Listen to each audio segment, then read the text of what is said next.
আসেন, উপরে আসেন। আসেন না।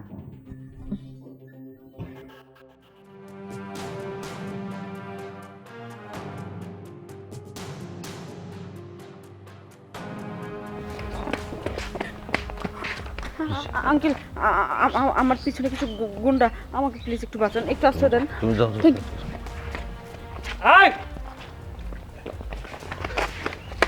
ভাই, একটা মেয়ে দৌড়ে এসে এদিকে।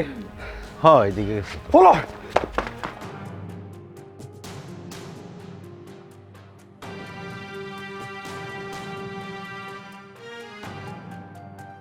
এই মেয়ে এদিকে আসো, বাসায় সমস্যা তো। তুমি ভিতরে যাও।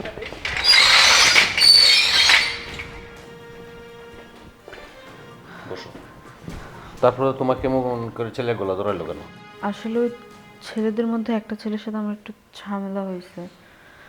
মানে একটা ছেলে আমাকে পছন্দ করে, আমাকে প্রপোজ করছিল। আমি ওদের প্রপোজাল অ্যাকসেপ্ট করিনি দেখে গুন্ডা ফান্ডা নিয়ে আমাকে মারার জন্য ধাওয়া করছে।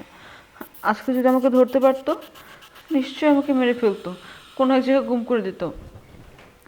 আপনার জন্য আজকে আমি জানে বেঁচে গেছি। আপনাকে যে কী বলে আমি ধন্যবাদ দিব। আপনার এই উপকার আমি সারা জীবন মনে রাখবো, যে আপনি আজকে আমাকে আশ্রয় দিয়েছেন। আপনার জন্য আমার জীবন অনেক বড় একটা ধোঁকা থেকে বেঁচে গেছে। যাক, ভালো ছেলে ফেলে চলে গেছে, এখন আপনি যেতে পারেন। কিন্তু ওরা যদি এখান থেকে না যেয়ে আশেপাশে কোথাও থাকে, তখন তো আবার আমাকে ধরে ফেলবে। প্লিজ, এতটুকু উপকার যেহেতু করেছেন, আর একটু উপকার করুন। আজকে আজকে রাতটা আমাকে কোনোরকমভাবে এখানে থাকতে দেন। আমি কালকে সকাল হলেই চলে যাব।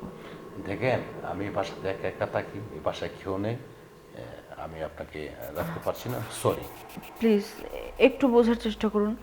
আজকে যদি আমার জায়গায় আপনার মেয়ে বা আপনার বোন এরকম বিপদে পড়তো, তখন আপনি কি করতেন বলেন? আমাকে না হয় ওরকম কিছু একটা মনে করে আজকের দিন আর রাতটার জন্যই আশ্রয় দেন। কালকে সকাল হলে আমি ভোরে এখান থেকে চলে যাব। প্লিজ একটু বোঝার ট্রাই করেন। আচ্ছা ঠিক আছে, আজকে থাকেন, কিন্তু আপনি রুমের বের হয়ে যেতে পারবেন না। তার কারণ হচ্ছে আশপাশে আরও পাড়া ঠিক আছে, যদি দেখে তাহলে কি হচ্ছে কী মনে করবে। আপনাকে চলেন, আমি রুমটা দেখাই দিই। ঠিক আছে।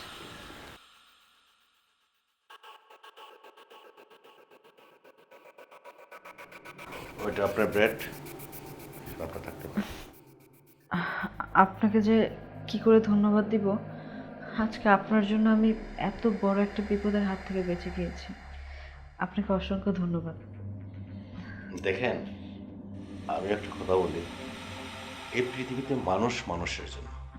আজকে যদি আপনাকে আমি এই উপকারটা না করতে পারি, তাহলে আমি একদিন এক জায়গায় জব করে এই জন্যই আপনাকে আমি উপকারটা করে যদি আমি জব দিয়ে দিতে মুক্তি পাই, সেটা আমার সবচেয়ে বড় চাওয়া পাওয়ার। আচ্ছা ঠিক আছে, আপনি থাকেন, আমি যাই। হ্যাঁ, ওকে। Thank you. বাহ, রুমটা তো খারাপ না, ভালোই, সুন্দর আছে।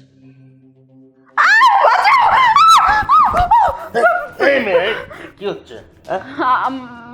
আমার না খুব ভয় লাগতেছে, আমি একা ঘরে থাকতে পারতেছি না। প্লিজ আমি এখানে থাকি আজকে রাত।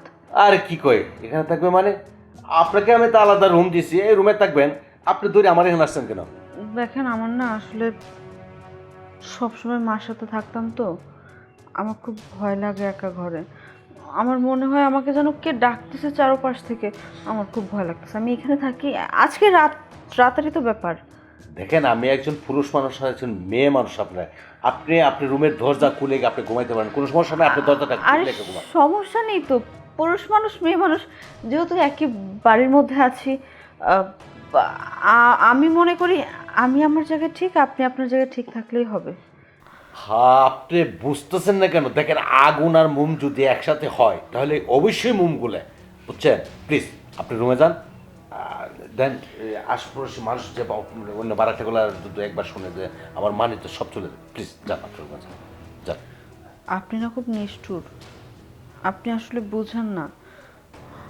আজকে যদি আমার জায়গায় অন্য কেউ হতো, আপনার কাছের কোনো মানুষজন হতো, তাহলে বুঝতেন কেমন লাগে। আমরা তো পরদের কারো কাছে দাম নেই। হ্যাঁ, বুঝতে পারছি। আচ্ছা ঠিক আছে, আপনি এখানে ঘুমান, আমি নিচে ঘুমাচ্ছি। আহা, নিচে শুবেন কেন? আপনি চাইলে এখানে এক সাইডে শুতে পারেন। না না না, এটা কি হয় নাকি?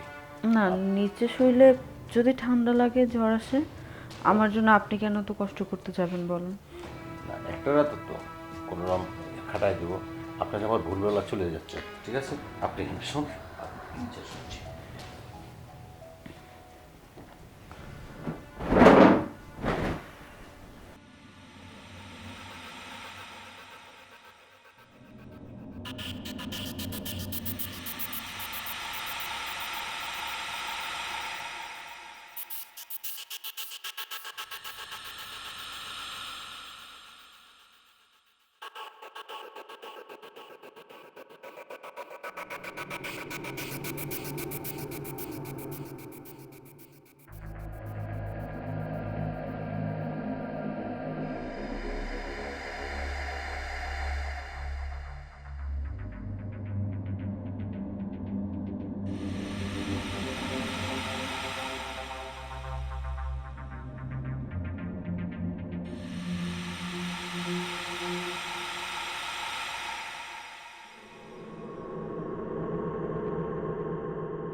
আসেন, উপর আসেন। আর আসেন না, বসেন এখানে। আপনার তাকানোর স্টাইলে আমার কিন্তু অন্য কিছু মনে হচ্ছে। আমার কোনো আপত্তি নাই, আপনি চাইলে অনেক কিছুই করতে পারেন। দেখেন, আমি তো একটা কথা আগেই বলছিলাম, আগুন আর মোম যদি এক হয়, অবশ্যই মোমটা গলে। আপনি এরকম একটা সুন্দরী মেয়ে আমার রুমের ভিতরে, আর আমি একেবারে সহ্য করতে পারছি না। আমি তাহলে আপনাকে একটা কথা বলি। বলেন। আপনি যে আগুন আর মোমের কথা বললেন না, এটা যদি নর্মাল আগুন আর মোম হতো তাহলে ঠিক ছিল, বাট আপনি হতে পারেন, আমি কিন্তু ওই ধরনেরই মেয়ে। মানে? মানে হচ্ছে আমি একটা পতিতা। পতিতা? শুধু আপনি না, আপনার মতো অসংখ্য পুরুষ আমাদের কাছে যাতায়াত করে। আরও যে দুইটা ছেলে দেখেছিলেন না, হ্যাঁ। ওই দুইটা ছেলের মধ্যে একটাও আমার বয়ফ্রেন্ড ছিল না। ওরা আর আমি একসাথে মিলে ঝিলে এই কাজগুলো করতাম। ওরা এক একটা লোক নিয়ে আসতো, আমি তাদের সাথে সময় কাটাইতাম। তার বিনিময়ে ওরা আমাকে 1 টাকাও দিত না। সবসময় আমি আমার ইজ্জত দিই, আমার ইজ্জত বিক্রির টাকা ওরা নেয়, ওরা চলে।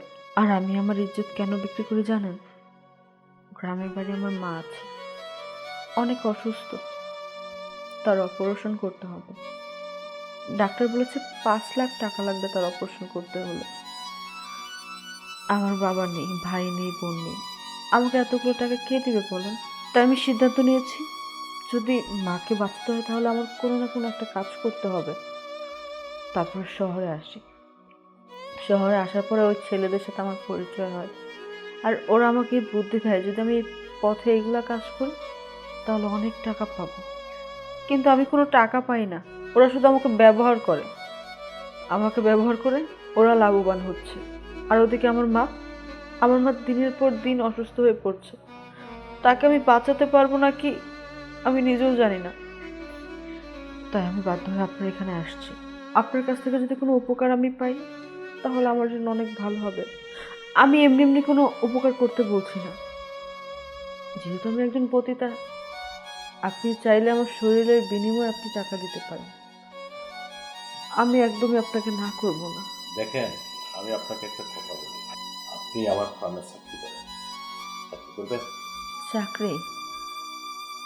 চাকরির জন্য অনেক জায়গায় গিয়েছিলাম, কেউ চাকরি দেয়নি। এই যে শরীরটার দিকে তাকিয়েছে। যাই হোক, চাকরি হলে আর কত টাকা পাবো? আমার তো এখন অনেক টাকার প্রয়োজন। আপনার মার চিকিৎসার জন্য পুরো 5 লক্ষ টাকা আমি আপনাকে ক্যাশ দিয়ে দেবো, আপনার মার চিকিৎসার জন্য। আপনার মা কি, আমার মা কি? আমার তো মা নেই। আমি এক সময় এরকম ছিলাম যে আমার মা খুব অসুস্থ ছিল, কিন্তু 5 টাকা দিয়ে চিকিৎসা করানো আমার ক্ষমতা ছিল না।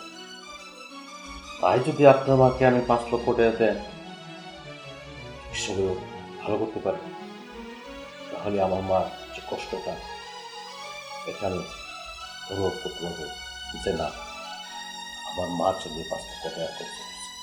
আপনি কি রাজি? অবশ্যই রাজি। আমি তো এরকম একটা মানুষই খুঁজছিলাম এতদিন, কিন্তু আপনার মতো এত সৎ মনের মানুষ এখন পর্যন্ত আমি একজনকেও পাইনি। আপনি আসলে খুব ভালো মানুষ, আপনার মতো মানুষ হয় না। আমি আপনার কথা রাজি, কিন্তু আমার সাথে আপনাকেও যেতে হবে আমার মাকে দেখার জন্য। হ্যাঁ, যাবো, কিন্তু এখন যাব না। আপনার মা যখন সুস্থ হবে তখন আমি যাব।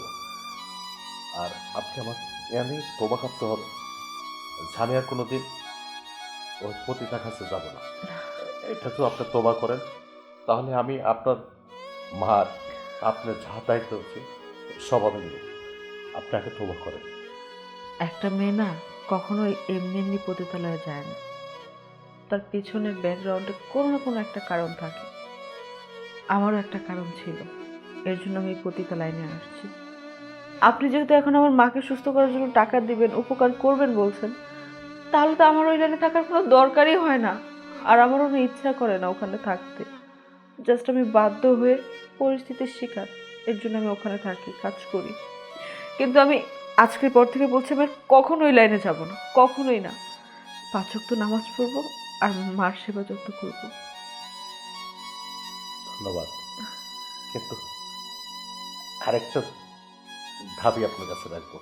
দাবিটা কেমন পূরণ করবেন? কি? দেখেন, আমার কিন্তু বোন নাই। আপনি কি আমার বোনের দাবিটা পূরণ করবেন? অবশ্যই করবো ভাইয়া, আজকে থেকে তুমি আমার ভাইয়া। ঠিক আছে, তুমি আমার বোন।